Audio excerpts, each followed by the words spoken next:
Hello Capricorn! Welcome dito sa aking channel, Kapalaran 888. Welcome guys. Alamin natin kung anong messages, vibration, gabay, energy para sa lahat ng Capricorn friends natin na nanonood. First 2 weeks to ng February 2024. I hope na makuha nyo ang energy. Pasensya na. Okay. Ang dulas kasi ng cards natin.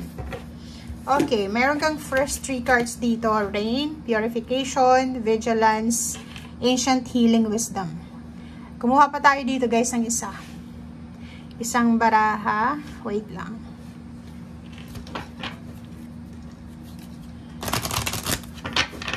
Shaman.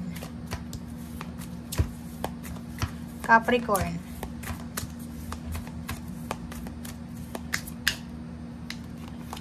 Okay, 2 cards. Number 48, demonstrate love, look to your inner strength.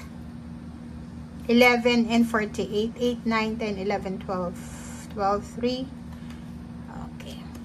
Okay, so Capricorn, ang baraha mo yung nauna is parang importante to sa'yo eh. Makinig ka. Okay, beware. Kasi may mga Capricorn ngayon na sobrang negative.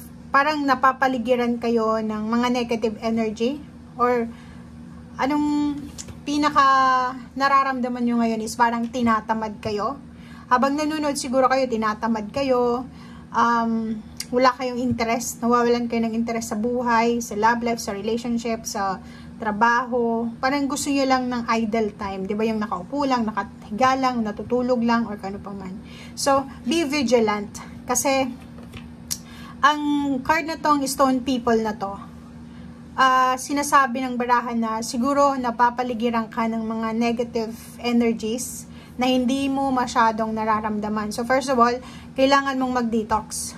Detoxification, purification. So, ano yung ibig sabihin yan? Unang-una sa sarili natin.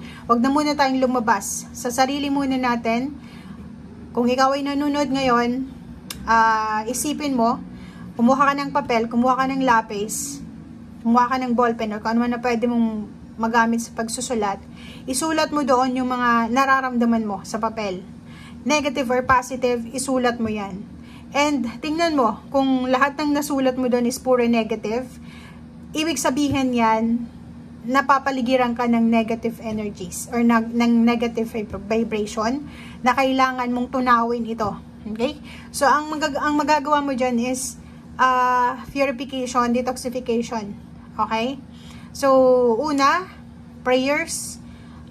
Maligo ka with salt water, with lemon or calamansi. Parang ganon. And malapit na yung new moon. So, pwede kang magbilad sa new moon. Kung nakikita mo, pwede kang mag-manifest. Pwede kang mag-offer ng prayers. Mag-invoke sa archangels, guides, spiritual helpers.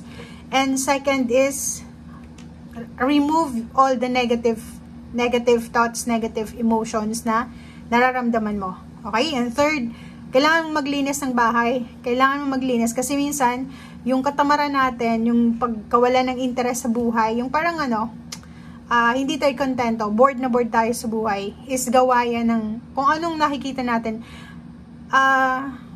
Personally, hindi naman ako Capricorn, pero halimbawa pagkagising sa umaga, automatic yon, ifo-fold ko yung kumot kasi pag hindi ko siya na-fold, parang ang init ng ulo ko, 'di ba? So parang pagbalik ko ng higaan, pag nakikita ko pang hindi pa naka-fold, parang feeling ko ang dumi-dumi, parang alam mo yun, yung feeling mo na sobrang suffocated ka. So yun yung gawin mo, 'di ba? So maglinis ka ng bahay, declutter.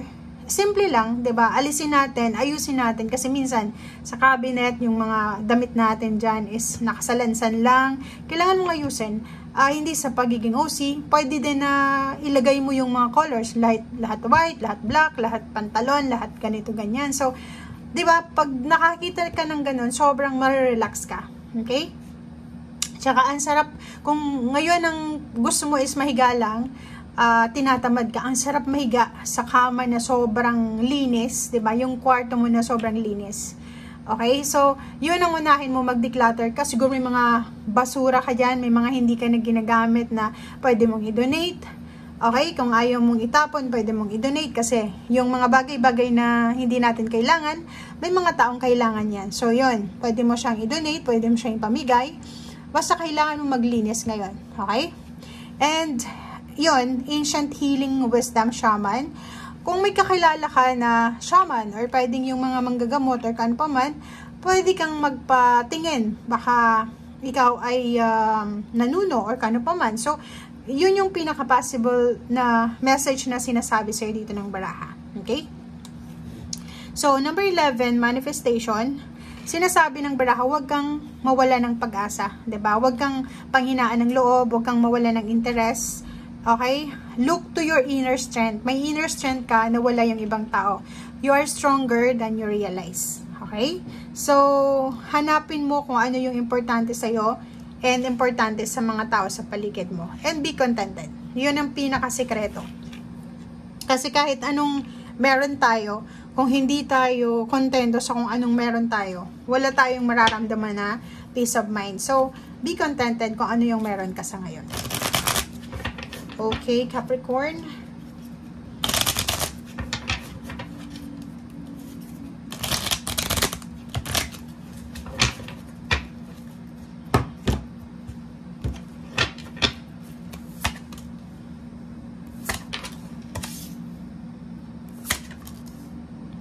Okay, so ang nakikita ko sa'yo dito, ang problema mo dito, okay, so it's a confirmation. So yun, nakita ko na.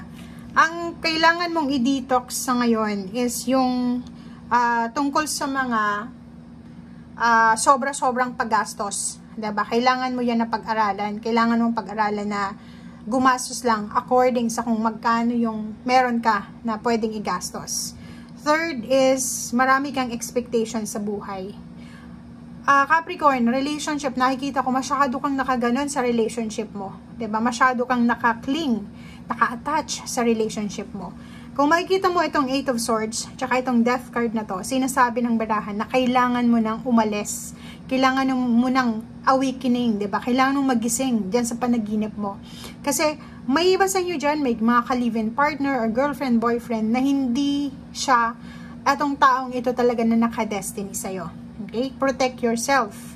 Okay? Kasi nakikita ko sa'yo dito, kailangan mong proteksyonan ng sarili mo. Meron ka ditong 5 of Wands, tapos meron kang mga sadness, meron kang mga may kakayahan ka eh, 'di ba? May kakayahan ka na ma-improve ang buhay mo, emotional and financial.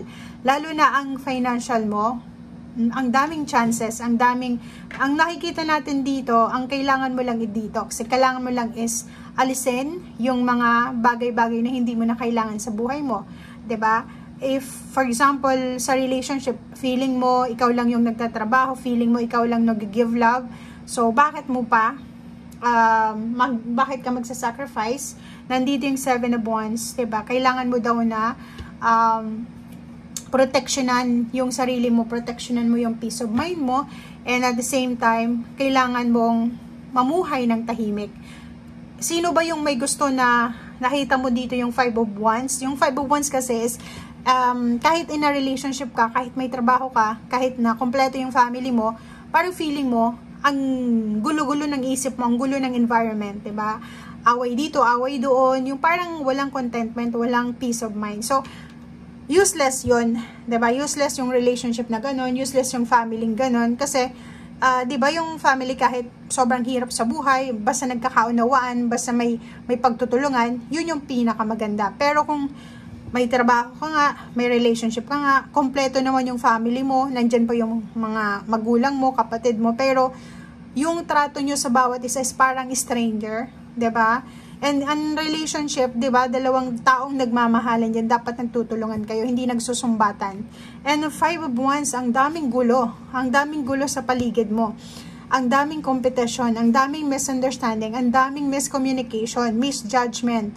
So misconception din. So ang dami ditong kaguluhan na kailangan mong lumabas na dyan. Okay? So, Hindi mo deserve itong sadness na to. Hindi mo deserve itong mga financial na scarcity na to. Hindi mo deserve yung restrictions na to. Kasi malaya ka eh. You're free. You're free to choose. You're free to start over. You're free to finish. You're free. So, wag mong ilagay ang sarili mo dito sa stagnation na to. Kasi deserve mong maging masaya. Okay? Thank you guys. Bye!